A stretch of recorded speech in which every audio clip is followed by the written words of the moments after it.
다음으로 11번째 문제입니다. 자, 일단은 이 문제가 지금 좀 잘못되어 있습니다. 정정을 미리 좀 하면 여기가 실상 1이 되어야 합니다. 자, 이 상태로 제가 풀이하겠습니다. 공기 중에서 1V/m의 전기의 세기에 의한 변이 전류 밀도의 크기를 1A/m 제곱으로 흐르게 하려면 전기의 주파수는 몇 메가헤르츠가 되어야 하는가라고 물었습니다. 실상 요 같은 경우에는 이 변이 전류 밀도에 대한 관계식 가지고 풀 수 있는 문제가 되는데, 자, 요거는 간단하게 뭐 이렇게만 안내를 드려보도록 할게요. 실상 변이 전류 밀도 하면요, 일단 일반적으로 많은 분들이 떠올리시는 게 이런 수식입니다. 라운드 T분의 라운드 T요. 그렇죠? 자, 물론 이제 이런 수식도 있지만 실상은 이런 것도 있습니다. J, 오메가, 엡실론 E요. 일단 한번 이끌어내 보면 이렇게 됩니다. 일단 참고적으로 한번 봐주십시오. 우리가 알고 있기로 이런 관계가 하나 있죠. 전소 밀도는 엡실론 E와 같아요. 그렇죠? 그래서 여기다가 이렇게 한번 넣어 보겠습니다. 자, 그리고 예를 들어서 이 전기 세기가 하나의 순식값으로 표현된다면 이제 얘를 이렇게도 표현할 수가 있을 겁니다. 그쵸? 그럼 얘를 정리를 하면 이렇게 되겠죠? 자, 얘를 시간에 대해서 미분하게 되면 이렇게 될 겁니다. 그리고 순서를 좀 바꾸면 이렇게 될 거고요. 코사인을 다르게 쓰면은 사인 오메가 t 플러스 90도 이렇게 쓸 수가 있겠죠. 얘는 다시 표현하면 j 아닙니까? 그죠? 이렇게 표현할 수 있는데, 자, 일단 우리가 일반적으로는 시료값으로 많이 표현을 합니다. 그죠? 얘가 뭐예요? 최대값 아닙니까? 그럼 여기다가 루트 2만 나누면 시료값으로서 이렇게 표현할 수 있겠죠. 그렇죠? 자, 그래서 이것 자체가 뭐가 된다? 변이 전류 밀도의 수식 관계가 된다. 그래서 지금 문제는 이 관계를 이용해서 푸는 문제가 되겠습니다. 물론 지금 딱 필요한 것은 실상 크기적인 부분이에요. 그래서 딱 크기만 가지고 일단 수식을 이렇게만 쓰도록 하겠습니다. 방향을 제외하고 크기만 쓰면 이렇게 되겠죠. 자, 그럼 봅시다. 일단 물어본 것은 주파수예요. 그럼 주파수를 짜내면 이 친구가 있겠네요. 오메가가 뭡니까? 각 주파수 아닙니까? 그럼 다르게 쓰면 2파이 F 요거죠. 그리고 공기 중이라고 되어 있으니까 공기 중에 유전율 이렇게 적용을 하겠습니다. 그럼 다시 이 관계를 주파수에 관해서 이항을 하게 되면 이렇게 될 겁니다. 2파이 엡실론 제로 2분의 변이 전류 밀도요. 근데 이 변이 전류 밀도가 1이래요. 그리고 전기의 세기도 1로 줬습니다. 그치요? 그러면 나머지 말씀이 이렇게 되겠네요. 2파이에다가 진공 중에 유전율 8.855 곱하기 10에 마이너스 10이요. 그래서 요거를 우리가 가지고 있는 계산기에 집어 이으니까 이렇게 나옵니다. 1.797 곱하기 10의 10승요. 단위는 헤르츠가 되겠죠. 근데 지금 물어본 것은 메가 헤르츠이기 때문에 얘를 좀 정리하게 되면 대략 18,000 메가 헤르츠 이렇게 표현이 될 겁니다. 그래서 답은 이렇게 되더라. 자, 이렇게 마무리하고 다음 문제 살펴보겠습니다. 12번째 문제, 자기장에 대한 설명으로 옳은 것은 하고 물었습니다. 일단 보니까 뭐 반비례, 비례 이런 관계를 물었어요. 그러면 이 자기장에 대한 대표적인 수식 관계를 한번 떠올려보도록 하겠습니다. 뮤, S분의 E 이렇게 되겠죠. 단위도 한번 적어보면 암페어, 턴, 퍼, 웨버 이렇게 표현할 수 있을 겁니다. 그리고 좀 더 정확하게는 이렇게 되겠죠. 여기 있는 투자율은 비투자율 곱하기 공기 또는 직무 중의 투자율 이렇게도 표현할 수 있지요. 자, 그럼 볼게요. 보기 1번 살펴봅니다. 자성체의 투자율에 반비례한다. 투자율에 반비례한다. 어라? 답 바로 1번이죠. 끝! 자, 나머지도 빠르게 한번 살펴보겠습니다. 자성체의 투자율에 비례하고, 아이고, 말도 안 되는 소리. 자, 지우고요. 그 다음에 자성체의 단면적에 비례하고, 단면적에 반비례했죠. 바로 끝. 그 다음에 단면적에 반비례하고, 여기까지는 맞아요. 근데 길이의 제곱에 비례한다? 말도 안 되죠. 그래서 답은 1번이더라. 체크할 수 있었습니다. 자, 그 다음에 13번째 문제입니다. 진공 중에서 전파 속도 이 친구와 같은 것은 와우 이런 거 나오면 진짜 맛있게 드셔야 되지요. 자, 이놈과 같이 표현되는 것은 뭐다? 빛의 속도 3 곱하기 10의 8승 미터/세컨드라. 자, 이렇게 체크하고 넘어갑니다. 다음에 14번째 문제입니다. 어떤 자성체 내에서 자기의 세기가 요렇게 되고요. 자속 밀도가 요렇게일 때 이 자성체의 투자율은 얼마입니까? 라고 물었습니다. 일단 이렇게 봤을 때 감이 안 온다. 그러면 이놈들이 의미하는 바를 문자기호로 한번 표현을 해보십시오. 그러면 감이 잡히는 경우가 덜어 있습니다. 자, 이게 무슨 말이냐면 자기 세기 우리가 일반적으로 어떻게 표현합니까? H요. 자수밀도는 B요. 투자율은 뮤요. 자, 이렇게 표현했을 때 이 세 개의 관계 뭐 떠오르는 거 없습니까? 하나 있죠? B는 뮤 H. 아, 이 식을 가지고 풀면 되는구나. 그렇죠. 자, 그래서 이렇게 말로 된 거에 있어서 어떤 수식을 써야 될지 감이 안 온다. 그럼 문자 기호로 한번 표현해 보십시오. 대개는 이 수식을 쓰면 되겠구나. 떠오르는 경우가 많습니다. 자, 그럼 다시 어쨌든 우리는 투자율을 계산을 해야 돼요. 이항을 하면 H분의 B가 되지요. 자, 다시 H, 즉 자기 세기는 800여, B, 자수밀도는 0.05여. 요것만 계산 때리면 끝나는 거 아니겠습니까? 그래서 얘를 계산을 하니까 6.25 곱하기 10의 마이너스 5승이 나와서 답이 4번이 되더라. 이렇게 볼 수 있는 문제가 되겠습니다. 자, 다음 문제 살펴보겠습니다. 다음에 15번째 문제입니다. 자성체의 자와의 세기 J와 그 다음에 자기의 세기 H의 관계를 옳게 나타낸 그래프는 하고 물었습니다. 일단은 이 부분 자성체 파트에 있어서 여러분들이 조금 잘 챙기셨다면 답은 바로 3번이겠네. 이렇게 볼 수 있으실 겁니다. 근데 여기서 한 가지 아니 왜 2번은 안 되는데 이렇게 생각하시는 분도 덜어 계실 거예요. 그래서 한번 간단히 살펴보겠습니다. 자, 일단 이렇게 한번 안내를 드려볼게요. 우리가 알고 있는 자와의 세기 관계식을 떠올려 봅니다. 일단 이 관계식은 크게 자기의 세기와 자손밀도 관계성으로 표현할 수 있는 두 가지 수식이 있습니다. 그래서 표현을 해보면 하나는 뮤 제로 뮤 S-1 H요. 그 다음에 하나는 1 마이너스 뮤 S분의 1의 B요. 그쵸. 물론 우리가 이 관계를 가지고 본다면 자기랑 얘랑 비례인데 그러면 이놈이 돼야 되는 거 아니야? 라고 생각할 수가 있습니다. 근데 잡으세요. 이 자화의 세기라고 하는 것은 어쨌든 자성체에 자수밀도가 작용을 했기 때문에 발하는 성분입니다. 그렇지 않습니까? 자수밀도가 발해야 자성체가 자석화되는 거 아닙니까? 그렇죠? 그래서 우리가 예를 들어 이런 거죠. 어떤 이런 자성체가 있다라고 가정을 하겠습니다. 그럼 여기다가 자소밀도가 작용을 해야 당연히 자화의 세기가 발하게 됩니다. 근데 우리가 아는 이 자소밀도는 무한히 커질 수 있습니까? 없습니까? 커질 수가 없어요. 왜? 자기포화라는 게 있기 때문에.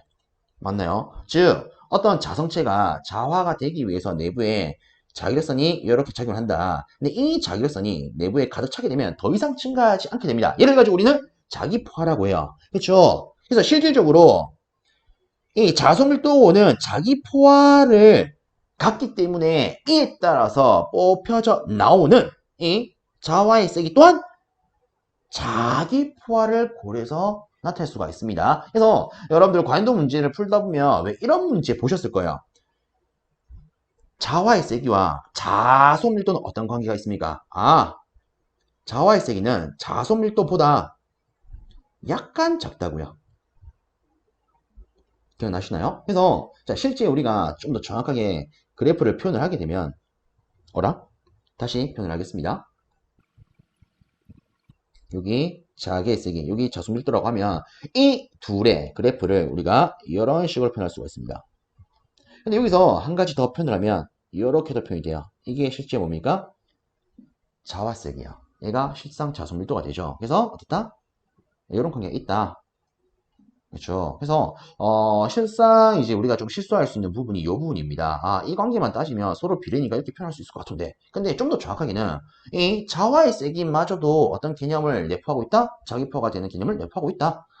즉 요거를 고려를 해야 된다. 그래서 이것 때문에 실제 그래프가 이렇게 나타나는 게 아니라 이렇게 표현이 됩니다. 혹시나 모르셨다면 이런 개념이 있구나 추가해서 챙겨주시면 도움이 되지 않을까 싶습니다. 자, 이 정도로 마무리하고 다음 문제 살펴보도록 하겠습니다. 다음으로 16번째 문제입니다. 두 개의 점저나 이 친구와 이 친구가 5cm 간격으로 배치가 되어 있을 때 두 놈 간에 작용하는 힘의 크기는 얼마입니까? 라고 물었습니다. 이거는 그냥 간단하게 계산할 수 있는 쿨롱의 힘 문제 아니겠습니까? 그쵸? 그래서 쿨롱의 힘 관계식을 떠올리면 4 파이 엡실론 r 제곱분의 q1 q2입니다. 그럼 여기다가 주어진 거 그대로만 넣으면 끝나겠죠? 그래서 넣어보면 4 파이에다가 지금 자유 공간 상이라고 주어졌기 때문에 이렇게 쓸 수 있겠죠. 그 다음에 두 눈 간의 거리가 얼마요? 50cm. 근데 우리가 기본적으로 쓰는 길이 다니는 미터이기 때문에 그냥 막바로 0.5m 이렇게 쓰도록 하겠습니다. 그리고 분자에는 두 전하의 곱이 들어가야겠네요. 그래서 바로 쓰면은 이렇게 되겠죠. 그래서 이거를 우리가 갖고 있는 계산기에 넣으면 0.72뉴턴이 나와서 답은 4번 될 겁니다. 자, 이렇게 체크 한번 해봤고요. 그 다음에 아래쪽에 있는 17번 문제, 요 놈도 바로 한번 보도록 하겠습니다. 지문을 보면 공기 중에 가설되어 있는 L 밑에 동축 케이블에 전류가 흐를 때 동축 케이블의 인덕턴스는 어떻게 표현되는가? 라고 물었습니다. 단 A는 내도체 반지름, B는 외도체 반지름, UR은 동축 케이블 내부 도체 B 투자율이다. 자, 일단 보면은 뭐 LN도 있고 LN이 없는 것도 있습니다. 그쵸? 요거 같은 경우에는 우리가 이렇게 한번 생각해 볼 수 있을 것 같아요. 자, 한번 이끌어 오면은 우리가 일반적으로 배우는 내용 중에 이런 게 있습니다. 동축 케이블에 있어서 인덕턴스. 근데 기본적으로 인덕턴스는 우리가 외부 기준으로 많이 쓰죠. 그래서 외부 기준으로 표현을 하게 되면 이렇게 쓸 수가 있고요. 단위가 있으면 헨리 퍼 미터입니다. 자, 그럼 이때 이 B가 뭡니까? 외도체 반지름. A가 뭡니까? 내도체 반지름 아닙니까? 그죠? 자, 그리고 중요한 거는 자 보세요. 지금 물어본 것은 인덕턴스 단위가 뭡니까? 헨리죠. 근데 저는 헨리 퍼 미터로 표현을 했습니다. 그러면 우리가 얘를 헨리로 표현하려면 여기다가 뭐만 취해주면 됩니까? 길이만 취해주면 되죠. 그래서 실상 우리가 길이를 취하면 이렇게 됩니다. 그쵸? 자, 그 다음에 한 가지 더. 이때 뮤는 뭡니까? 동축 케이블 외부 매질에 대한 투자율이 됩니다. 근데 지금 보시면 공기 중이요. 그럼 얘는 뭐 뮤제로 이렇게 표현할 수 있겠죠. 자, 그 다음 이어서 한 가지 더 내부 인덕턴스 따져보겠습니다. 이 내부 인덕턴스는 우리가 이렇게 배웁니다. 8 파이분의 뮤라고요. 그럼 이때 단위는 헨리 퍼 미터가 되죠. 자, 위에 거랑 마찬가지로 우리가 인덕턴스 단위를 헨리로 표현하려면 여기다가 길이만 취해주면 됩니다. 요렇게요. 그럼 단위는 헨리가 될 거예요. 자, 여기서 조심하셔야 되는 것은 이때 뮤는 뭡니까? 도체 내부 매질에 대한 투자율이 됩니다. 그쵸? 요거 체크하시고요. 그래서 우리가 얘를 좀 더 정확하게 분리해서 쓰면 이렇게도 표현할 수 있겠죠. 요렇게요. 아, 일단 지금 지문에서는 UR로 비투자를 줬기 때문에 이 대신에 UR 이렇게 표현할 수 있을 거예요. 그러면 자 보세요. 우리가 배우는 기준을 떠올려 보니까 외부 기준도 있고 내부 기준도 있더라. 근데 지금 보면 외부는 LN 자연로가 들어가지만 내부는 안 들어갑니다. 아, 요 보기를 보니까 LN 있는 거랑 없는 거랑 같이 합쳐져 있네. 결국 이 문제는 무엇을 의미한다? 어떤 동축 케이블에 있어 내부와 외부를 모두 고려한 인덕턴스를 골라라. 아, 이런 의미를 갖는 문제가 됐구나. 우리가 이렇게 볼 수 있겠죠. 그러면 그대로 요 두 개를 한번 더해서 표현해 봅시다. 즉 전체 인덕턴스. 자, 일단 이 두 개를 그대로 적용을 하면 이렇게 되겠죠. 일단 내부 값부터 먼저 쓰도록 하겠습니다. 우리가 도출해낸 이 값을 그대로 쓰면은 이렇게 되겠죠. 그 다음에 위에 요 값을 쓰면은 이렇게 될 겁니다. 그럼 공통되는 거 묶어봅시다. 즉, 이 파이분의 뮤 제로 L로 묶어봅시다. 앞에 있는 이 친구 같은 경우에는 4분의 뮤 R만 남겠네요. 자, 그 다음에 뒤에 있는 이 친구 같은 경우에는 L은 A분의 B만 남겠네요. 그러면 이게 답 아닐까요? 그쵸? 그래서 이거를 고르면 답은 바로 3번 되겠습니다. 자, 이렇게 체크하고 다음 문제 넘어갑니다. 18번째 문제입니다. 공기 중에 대전된 구도체 전위가 60kV고요. 표면 전기가 여러 콜럼 되어 있을 때 구도체에 대전된 전하량은 몇 쿨럼인가? 라고 물었습니다. 이거는 어떻게 구해야 될까? 자, 이거는 제가 이렇게 한번 언급을 드려볼게요. 지금 어떤 공기 중에 이런 구도체가 대전이 되었답니다. 그리고 이놈이 갖는 전위가 60kV고요. 이 표면에 작용하는 전개가 이렇대요.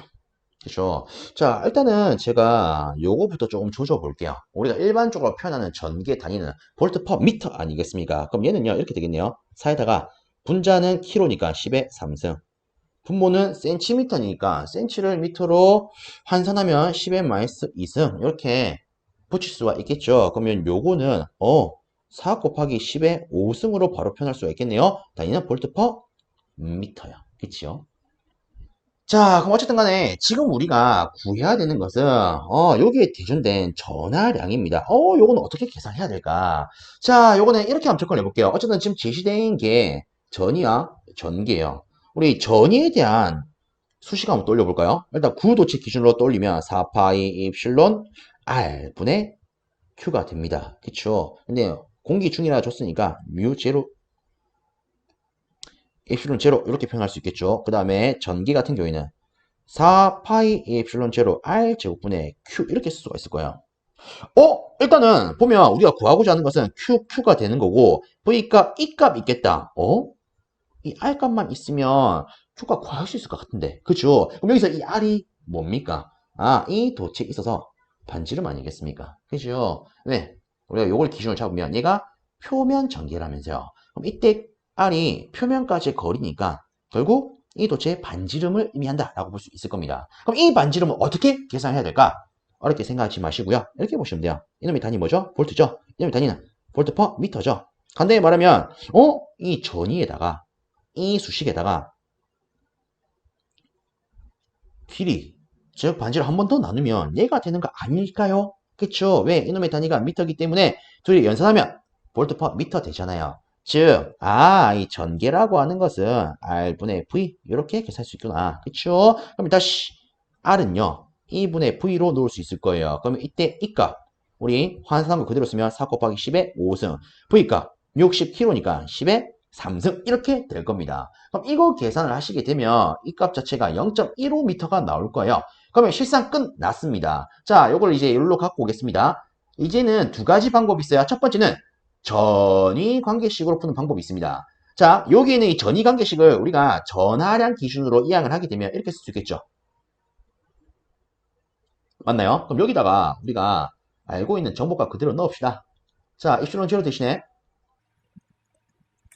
자, 그 다음에 R 대신에 우리가 찾아낸 0.15. 그 다음에 제시가 되어 있는 전위값 60kV.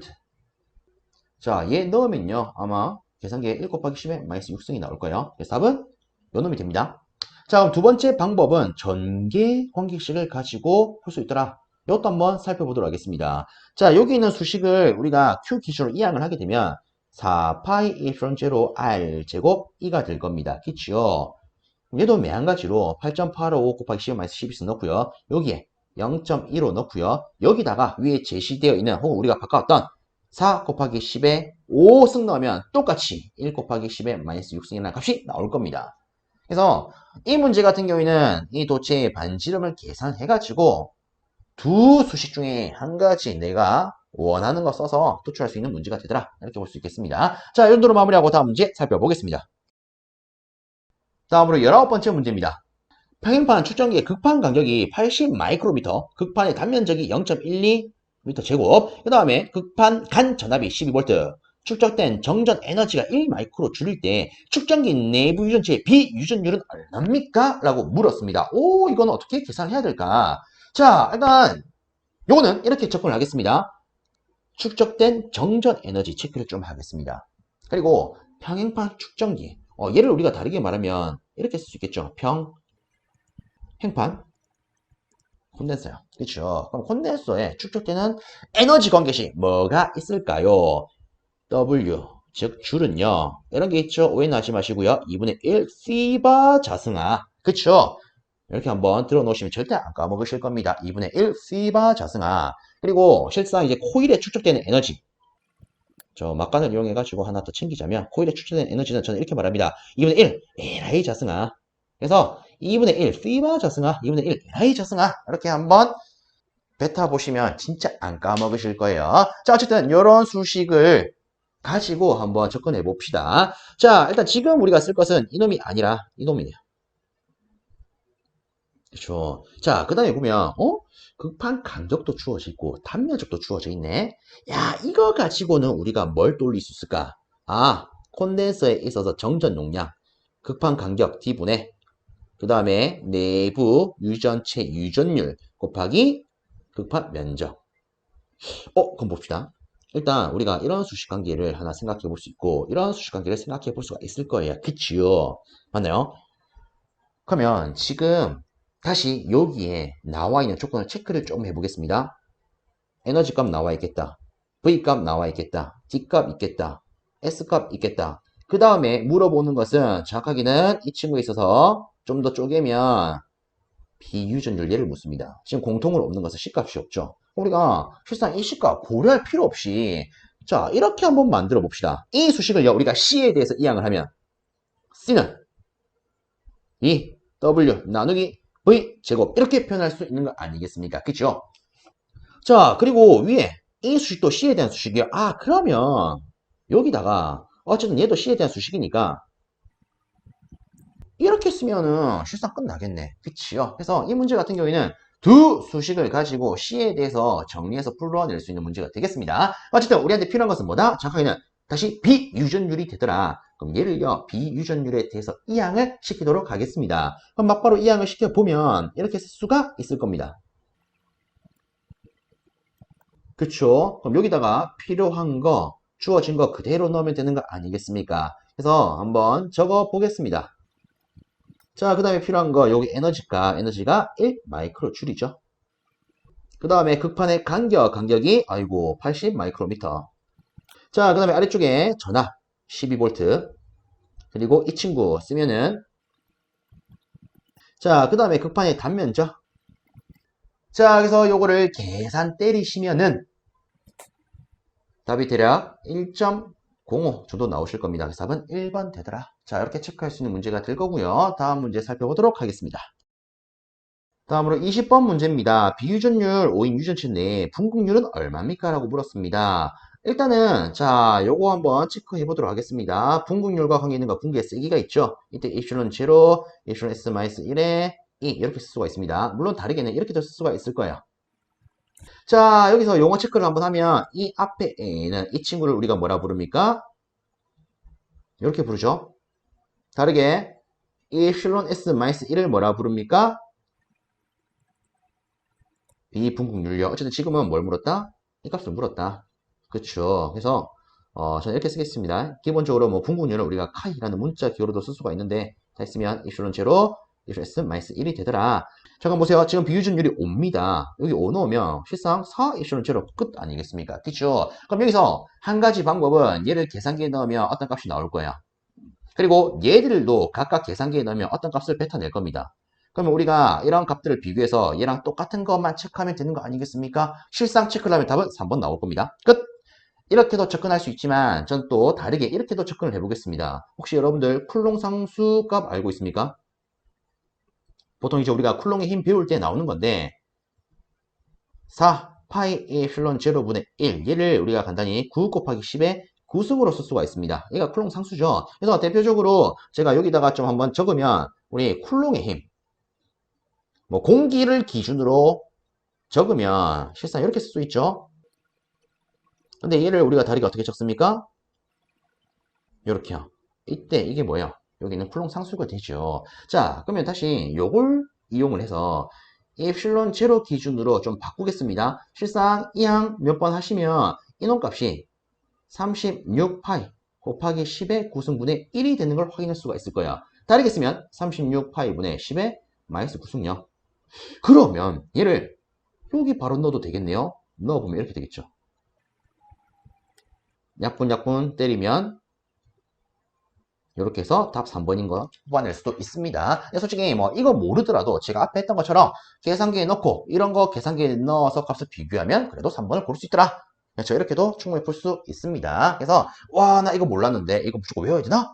와 이거 깝깝해 라는 느낌은 안 받으셔도 되겠습니다.